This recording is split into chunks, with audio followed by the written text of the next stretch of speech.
शालू, हम दोनों आखिर अपने प्यार की बात कब तक अपने परिवार से छुपा कर रखेंगे? तुम मुझसे क्या बोल रहे हो? मैं तो कब से कह रही हूँ कि शादी की बात कर लो, लेकिन तुम मेरी सुनते ही नहीं। मैं तुम्हें स्कूल टाइम से जानता हूँ, तुम अपना होमवर्क भी मुझसे ही करवाती थी। तुम्हें अभी तक खाना बनाना भी नहीं आता। भला ऐसी बहू कौन पसंद करेगा? अरे यार, तुम्हारे भाई की तो शादी हो ही चुकी है। तुम बस शादी की तैयारी करो, बाकी मैं संभाल लूंगी। ठीक है, मैं आज ही अपने घर में तुम्हारे बारे में बात करता हूँ। विक्रम ने घर जाकर रात में शालू के बारे में अपने बड़े भाई संजय को बताया। विक्रम तो स्कूल टाइम से उससे प्यार करता है, तो उससे अच्छी लड़की तुझे मिल ही नहीं सकती। हम कल ही चलते हैं। दोनों भाई छत के ऊपर चांद की रोशनी में बात कर ही रहे थे कि तभी वहाँ पर संजय की बीवी ममता आ गई। संजय, तुमने अपनी भाभी को भी नहीं बताया इस बारे में? अरे मैं तो कब से चाहती हूँ कि तुम्हारी शादी हो जाए, मेरी प्यारी सी देवरानी आ जाए, तो कम से कम मेरा टाइम तो पास होता रहेगा। मेरे सास ससुर तो रहे नहीं, मैं अकेली पड़ जाती हूँ इस घर में। तो ठीक है भाभी, कल ही चलते हैं। अगले दिन विक्रम अपने भैया भाभी को लेकर शालू के घर पहुंच गया। शालू के घर वाले विक्रम को पहले से ही जानते थे, इसलिए शादी में कोई अड़चन नहीं आई और कुछ ही दिनों बाद शालू और विक्रम की बड़े ही धूमधाम से शादी हो गई। शालू की जेठानी ममता ने उसका गृह प्रवेश कराया। आज अगर सासू माँ जिंदा होती तो तुम्हारा गृह प्रवेश वही कराती। अरे कोई बात नहीं भाभी जी, आपके चेहरे से भी वही ममता झलक रही है जो एक माँ की आंखों में होती है। शालू के मुंह से ये बात सुनकर ममता को बहुत अच्छा लगा। शालू, तुम कमरे में जाकर आराम करो, मैं खाना बना देती हूँ। भाभी, ये कैसी बातें कर रही हो आप? आज मेरी इस घर में पहली रसोई है, आप रस्म भूल गए क्या? चलिए मैं भी आपकी मदद कर देती हूँ। दोनों देवरानी जेठानी किचन में चली गईं। शालू को कोई काम नहीं आता था, उसे बस लोगों को चूना लगाना आता था। लोगों से काम कैसे कराया जाए ये उसे बचपन से पता था। शालू, मैं आटा गूंथ देती हूँ, तब तक तुम सब्जियां काट लो। ठीक है भाभी। ममता जल्दी जल्दी आटा गूंथने लगी। तभी शालू ने कहा, अरे वाह भाभी, आपकी स्पीड तो बहुत तेज है। मेरे दिल में आपके लिए रिस्पेक्ट तो बढ़ती जा रही है। थैंक यू शालू। इसी बात पर आप जल्दी से सब्जी भी काट दीजिए, मैं काटूंगी तो देर हो जाएगी। ठीक है, तू बस यहाँ खड़ी रहकर मेरे साथ बातें कर। तो इस तरह शालू ने कोई काम नहीं किया, वो बस खड़े होकर ममता से बतियाती रही। अगले दिन संजय ने अपने परिवार को इकट्ठा किया और कहा, 2 घंटे बाद हमारे बुआ, फूफा और उनके बच्चे आने वाले हैं। खाने पीने का अच्छा इंतजाम करना होगा। फूफा को तो तुम लोग जानते ही हो, उन्हें खाना पीना बहुत पसंद है। अरे भैया, टेंशन मत लीजिए, मैं और भाभी मिलकर 56 भोग बना लेंगे। भाभी चलिए हम लोग चलकर लिस्ट बना लेते हैं। हाँ हाँ चलो। ममता और शालू खुशी खुशी वहां से चले गए। संजय और विक्रम आपस में बातें करने लगे। विक्रम, जब से शालू इस घर में आई है तब से ममता बहुत खुश रहने लगी है। पहले बेचारी अकेली बैठी रहती थी, कुछ बोलती भी नहीं थी। हाँ भैया, माँ के जाने के बाद बेचारी अकेली पड़ गई थी। खैर, दोनों खाना बनाने की तैयारी कर ही रही थी कि इतने में उनके बुआ, फूफा और उनके बच्चे भी आ गए। अरे बुआ जी, फूफा जी, आप लोग तो 1 घंटे बाद आने वाले थे, बहुत जल्दी आ गए। अरे तो तू क्या चाहता है कि हम लोग वापस चले जाएं और 1 घंटे बाद आए? अरे नहीं बुआ जी, बल्कि मैं तो बहुत खुश हूँ। आप तो जानते हैं कि हमारे माँ बाप नहीं है। आप लोग हमारे घर आते हैं तो हमें बहुत खुशी होती है। आप दोनों हमारे माँ बाप जैसे ही हो। हाँ भाई, खाने की महक बड़ी अच्छी आ रही है। लगता है भगवान ने इसीलिए हमें जल्दी भेज दिया है। भाई विक्रम भैया, हमें भाभी से मिलवाओ ना। उसके लिए घर के अंदर आना पड़ेगा। अरे ममता, शालू, देखो बुआ और फूफा जी आ गए हैं। सभी लोग अंदर आ गए। थोड़ी देर बाद वहाँ पर ममता और शालू भी आ गई। दोनों ने अपने बुआ फूफा के पैर छुआ और उनसे आशीर्वाद लिया। अरे भाभी, कुछ जलने की महक आ रही है, चलिए किचन में चलते हैं। बुआ जी, फूफा जी, आप लोग बैठिए, हम लोग बस खाना बनाकर मिलते हैं। हाँ चलो भाभी, चलते हैं। दोनों देवरानी जेठानी किचन में चली गई। लगभग सारा खाना ममता ने बनाया था। ये काम शालू को बताती थी तो शालू हर बात पर ममता की तारीफ कर देती थी और उससे ही सारा काम करवा लेती थी। ये सब कुछ उसकी बुआ दूर खड़ी होकर देख रही थी पर कुछ बोल नहीं रही थी। खैर, थोड़ी देर बाद सभी लोग बैठकर एक साथ खाना खाने लगे। आप लोगों के आ जाने से इस घर में अचानक रौनक आ गई है। अरे रौनक तो हमारे पेट में आ गई है संजय। है भाई, बहू ने खाना बड़ा स्वादिष्ट बनाया भाई है। अरे जग में पानी खत्म हो गया है। बेटा शालू, जरा पानी तो ले आ।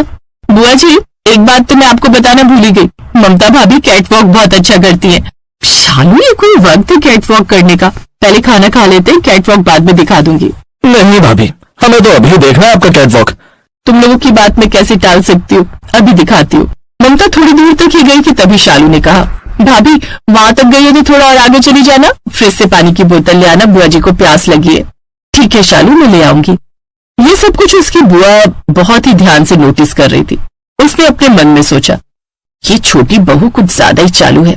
बेचारी ममता से ही इसने सारा खाना बनवाया और जरा सा पानी लाने को क्या बोल दिया, इतनी बड़ी नौटंकी कर दी इसने। तभी मैं सोची है कोई टाइम है कैटवॉक करने का। ममता भी बेचारी भोली है, कुछ नहीं समझती। अगली सुबह ममता ने सबके लिए नाश्ता बनाया। शालू सिर्फ किचन में खड़ी रहती थी। उस दिन संजय और विक्रम काम पर नहीं गए। ममता अपनी बुआ और फूफा के साथ बैठकर गप्पे मार रही थी। तभी वहां पर शालू आई। भाभी, आपने ये नई ड्रेस कहाँ से ली? बहुत अच्छी चमक रही है। शालू, ये ड्रेस तो 3 साल पुरानी है। क्या बात कर रही हो भाभी, इसका मतलब आप कपड़े भी बहुत अच्छे धोती हो। भाभी, मेरे कपड़े कुछ गंदे हो गए, क्या आप अपने हाथों से धो दोगी? मेरे कपड़ों में भी जान आ जाएगी। अगर आपके हाथ लग जाएंगे उनमें तो ठीक है शालू, तुम तब तक बुआ जी के साथ बैठकर गप्पे मारो, मैं तुम्हारे कपड़े धो देती हूँ। ममता उसी वक्त जाकर शालू के कपड़े धोने लगी। उसकी बुआ को यह सब अच्छा नहीं लग रहा था, इसलिए रात को उसने अकेले में ममता को बुलाया। बहू, तू कुछ ज्यादा ही भोली है। शालू को रत्ती भर काम नहीं आता। वो तेरी तारीफें करके अपना सारा काम करवा लेती है और तू मूर्ख बनती रहती है। ये सब कुछ चुपके से शालू सुन रही थी। बुआ जी, मैं सब कुछ जानती हूँ, फिर भी उसे कुछ नहीं कहती, क्योंकि जब से वो आई है मुझे उसके साथ बहुत अच्छा लगने लगा है। उसके आने से पहले ये घर मुझे काटने को दौड़ता था। वो कोई काम ना करे, बस ऐसे मेरे साथ बातें करती रहे, मैं जिंदगी भर खुद अकेले काम कर लूंगी। भाभी, आप सब कुछ जानती थी फिर भी आपने कुछ नहीं कहा। आप सच में बहुत महान हो। दरअसल मुझे कोई काम नहीं आता, पर आज से मैं सारा काम सीख लूंगी और आपका हाथ बटाऊंगी। अगर तू सारा काम सीख लेगी तो फिर मुझे मस्का कौन लगाएगा? उस दिन के बाद दोनों मिलजुल कर काम करने लगी और खुशी खुशी अपनी जिंदगी बिताने लगी।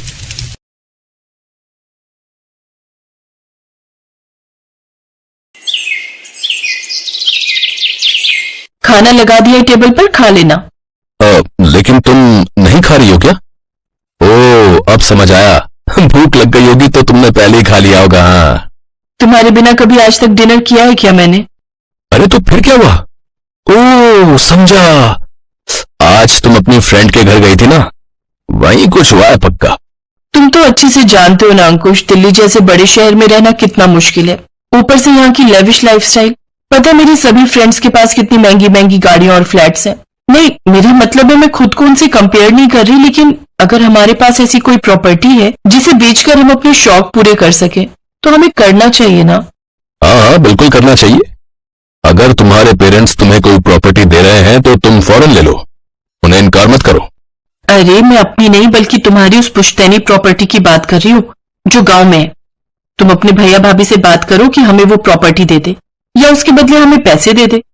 अरे वो तो बेचारे खुद गाय भैंसों के बीच में रहते हैं, खेती बाड़ी करते हैं, फिर भला वो कहां से हमें कैश देंगे।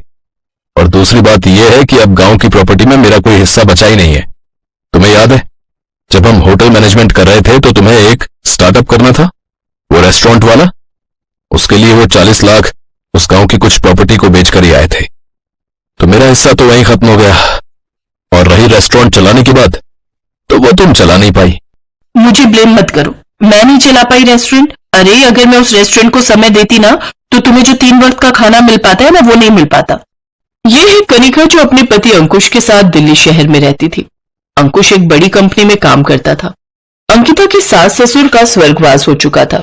अब घर में बड़ों के नाम पर उसके जेठ जेठानी थे जिन्हें कनिका पसंद नहीं करती थी। ऐसे ही दिन बीतते हैं। एक रोज कनिका के कुछ फ्रेंड्स उसके घर आती हैं। मैं तो कहती हूँ अब तू भी बेबी प्लान कर ले, फिर मेरे वंश के साथ खेलने के लिए एक दोस्त हो जाएगा। तो तू ही कर लेना एक और बच्चा। वंश को दोस्त देने के चक्कर में मैं तो इतना रिस्क नहीं ले सकती। रिचा ठीक कह रही है कनिका, और वैसे भी तू 32 की तो हो ही चुकी है। अब और ज्यादा लेट मत कर, कहीं ऐसा ना हो कि फिर तू मां बनने के लिए तरसे और डॉक्टरों की फीस ही भरती रहे। अपनी सहेलियों की ये बात सुनकर कनिका बेबी प्लान करने के बारे में सोचती है और कुछ ही दिनों में वो प्रेग्नेंट हो जाती है। ऐसे 4 महीने बीत जाते हैं। एक रोज अंकुश ऑफिस के लिए तैयार होकर जा रहा होता है कि तभी कनिका कहती है, आज ऑफिस मत जाओ ना Ankush, I am not feeling well. Kanika darling, मैं ऑलरेडी तुम्हारे मूड स्विंग के चक्कर में 3 दिन का ऑफ ले चुका हूं। अब आज भी अगर ऑफिस नहीं गया ना तो बॉस मेरी हमेशा के लिए छुट्टी कर देंगे। और अगर ये नौकरी चली गई ना तो हमारे आने वाले बच्चे का खर्च कैसे चलेगा? अरे उसका छोड़ो, लेकिन हमारा खुद का खर्चा कैसे चलेगा बताओ? वैसे तुम एक काम क्यों नहीं करती, मम्मी जी को कुछ दिन के लिए अपने पास क्यों नहीं बुला लेती? वो होंगी तो तुम्हारा ख्याल अच्छे से रख भी लेंगी और मैं भी बिना टेंशन ऑफिस चला जाऊंगा। अपने पति की बात मानकर कनिका अपनी मां को फोन लगाती है और 5 बार फोन लगाने के बाद उसकी माँ रमोला फोन उठाती है। माँ कब से फोन कर रही थी, आखिर हो कहाँ तुम? बेटा मैं तो जुहू बीच मुंबई आई हूँ घूमने। बच्चों की शादी करवा दी, सभी जिम्मेदारियों से मुक्त हो गई, तो सोचा अब अपने लिए थोड़ा समय निकाल लो। शादी के बाद घर गृहस्थी की जिम्मेदारी ऐसी पड़ी कि खुद के लिए फुर्सत ही नहीं मिली। अच्छा वैसे बता फोन क्यों किया था? माँ इस प्रेगनेंसी में ना अकेले में जी घबराता है, कुछ दिनों के लिए यहाँ आ जाओ ना। तभी तो तुझे कहा था थोड़ा रुक कर प्लान करना था। अभी बहू के बच्चे को 6 महीने हुए नहीं कि तूने नंबर लगा दिया। बहू की बेटी की चड्डियां धो धो करना मेरे हाथ खिस गए हैं। अब तेरी उल्टियां आकर साफ करूं क्या? ना बाबा ना, अभी मेरे बस का नहीं है। तो आप यहाँ नहीं आ रहे हो मम्मी? अब तो मेरी उम्र भी तो देख। मेरे घुटने अब जवाब दे गए हैं, और वैसे भी इसके बाद मेरी शिरडी और सिंगड़ापुर मंदिर की ट्रिप है। अगर वो कैंसिल कर दी ना तो पैसे जाएंगे वो अलग, और ऊपर से शनि महाराज मुझसे नाराज होंगे वो अलग। ना बाबा ना, उनका प्रकोप मैं नहीं झेल सकती। तो एक काम कर, गांव से अपनी उस गंवार जेठानी को बुला ले। उस गंवार को बुलाकर मैंने सोसाइटी में अपनी कोई नाक थोड़ी ना कटवानी है, लेकिन मेरे पास और कोई ऑप्शन भी तो नहीं है। नौकरानी रखूंगी तो वो कुछ घंटे के लिए आएगी, और ऊपर से पैसे लेगी वो अलग। जिस जेठानी को फोन किए हुए कई साल बीत गए, जो देवरानी न किसी त्योहार और न कभी जन्मदिन पर अपनी जेठानी को फोन करती, वो आज अपने मतलब के लिए उसे फोन करती है। नमस्ते भाभी जी, कैसी हैं आप? अरे देवरानी जी आप कैसी हो? सब ठीक तो है ना? हमने कितनी बार तुम्हें फोन लगाया, लेकिन हर बार कोई औरत एक ही बात कहती, रॉन्ग नंबर। कोई टेक्निकल प्रॉब्लम होगी भाभी। अच्छा वैसे मैं आपको एक खुशखबरी देना चाहती हूँ। हमारे खानदान का चिराग आने वाला है। अब मेरे लिए सास समान तो आप, इसलिए सबसे पहले आपको ये खुशखबरी सुना रही हूँ। अरे वाह, ये तो बहुत ही अच्छी खबर सुनाई है तुमने। जी तो भाभी मैं ये कह रही थी कि बहुत समय हो गया आपसे मिले हुए, तो आप कुछ दिनों के लिए शहर क्यों नहीं आ जाती? हाँ, इतनी अच्छी खबर सुनाई है तुमने, तो मैं तो तुमसे मिलने जरूर आऊंगी। 2 दिन बाद ही कनिका की जेठानी सुनीता सर पर बक्सा लिए शहर पहुंच जाती है। कनिका जैसे ही दरवाजा खोलती है तो कनिका सर पर रखे बक्से को देखकर चौंक जाती है। भाभी ये बक्सा? आपके पास एक ट्रॉली बैग भी नहीं है क्या? अच्छा खैर अंदर आ जाइए। फिर शाम को कनिका, भाभी मेरे लिए कुछ अच्छा सा बना दीजिए ना, बहुत भूख लगी। हाँ हम अभी सबके लिए खाना बना देते हैं। भली सुनीता थकी हारी आती और घर के कामकाज में लग जाती है। कनिका ने उसके आने से पहले ही काम वाली बाई की भी छुट्टी कर दी थी। सुनीता खाने में 2 तरह की सब्जियां और साथ में मीठा बना लेती है। फिर कनिका नाटक करते हुए कहती है, भाभी अब आप आराम कर लीजिए, मैं बर्तन धो देती हूँ। वैसे उठा तो नहीं जा रहा। तुझे किसने कहा है उठने के लिए? मैं आ गई हूं ना, मैं सब संभाल लूंगी। तू तो बस पैर ऊपर करके आराम कर ले अब। इसी तरह सुनीता ही घर के सारे काम करने लगती है। एक रोज कनिका का जी मचलता है और वो हॉल में बैठे बैठे ही उल्टी कर देती है। कोई बात नहीं, ऐसी अवस्था में ये सब होता है, तू आराम कर, मैं ये सब साफ कर देती हूँ। सुनीता बिना किसी घिन के वो सारी उल्टी साफ कर देती है। ऐसे दिन बीतते हैं। एक रोज कनिका का मन बाहर जाने का होता है। आज मुझे बाहर का खाना खाने का मन है, तो अंकुश तुम मुझे डिनर पर ले चलो। ये सुनकर कनिका भी साड़ी बदल कर आ जाती है। भाभी आप ऐसे तैयार होकर आई हैं, लोग क्या कहेंगे? अच्छा वैसे मैं कह रही थी, जब से आप आई हैं ना तो हमारी प्राइवेसी खत्म हो गई है, इसलिए मैं अंकुश के साथ अकेले में क्वालिटी टाइम स्पेंड करना चाहती हूँ। तो हम दोनों डिनर पर जा रहे हैं, आप घर पर ही रहिए और यहीं कुछ बनाकर खा लेना। वो दोनों खुद ही डिनर पर चले जाते हैं। दिन बीतते हैं। एक रोज कनिका की कुछ सहेलियां घर पर आती हैं, जिससे कनिका सुनीता को अपनी नौकरानी बताकर इंट्रोड्यूस करवाती है। लेकिन सुनीता को बुरा नहीं लगता, वो चुपचाप उसकी सहेलियों की अच्छे से खातिरदारी करती है। अब कनिका का 9वां महीना शुरू हो गया और अब गांव से उसका जेठ उमेश भी आ जाता है, जिसे देख कनिका मुंह बनाकर चली जाती है। दिन में अंकुश का फोन कनिका के पास आता है। मेरे कुछ क्लाइंट्स मेरे साथ आ रहे हैं डिनर पर, तो कुछ अच्छा से बनाकर तैयार कर लेना। सुनीता सबके लिए तरह तरह का खाना बनाकर तैयार कर देती है, लेकिन जब अंकुश उन क्लाइंट्स के साथ घर पहुंचता है तो वो उमेश को देखते ही उसके पैरों में पड़ जाते हैं। अरे सर आप यहाँ? अरे सर कैसे हैं आप? अरे और मैडम भी आई है क्या? तभी सुनीता हाथ में पकौड़े और समोसे लेकर बाहर आती है। अरे मैडम आप क्यों काम कर रही हैं? लाइए ये प्लेट मेरे पास दीजिए, आप यहाँ बैठिए। हमारे लिए तो आप दोनों प्रेरणा हैं। इतनी बड़ी कंपनी के मालिक मालकिन होना, फिर भी हर काम करना, और गांव की सीधी सादी जिंदगी जीना, वाह भाई वाह। जी, ये तो मेरे जेठ जेठानी है जो गांव में रहते हैं। आपको कोई गलत फहमी हुई है। हाँ? अजी नहीं जी, अजी क्या बात कर रहे हो? ये देशी मिल्क कंपनी के मालिक हैं जो गांव में रहकर बड़ी कंपनी चलाते हैं। और अंकुश, तुम्हें याद है एमबीए करने के बाद तुम नौकरी ढूंढ रहे थे, वो इनके रेफरेंस से ही तुम्हें मिली है। ये सुनकर कनिका और अंकुश हैरान रह जाते हैं। कनिका को अपने किए पर बहुत शर्मिंदगी होती है और वो उनसे अपने किए की माफी मांगती है। सुनीता और उमेश भी उन्हें माफ कर देते हैं। फिर कनिका की डिलीवरी तक वो सब खुशी खुशी साथ में रहते हैं। Thanks for watching.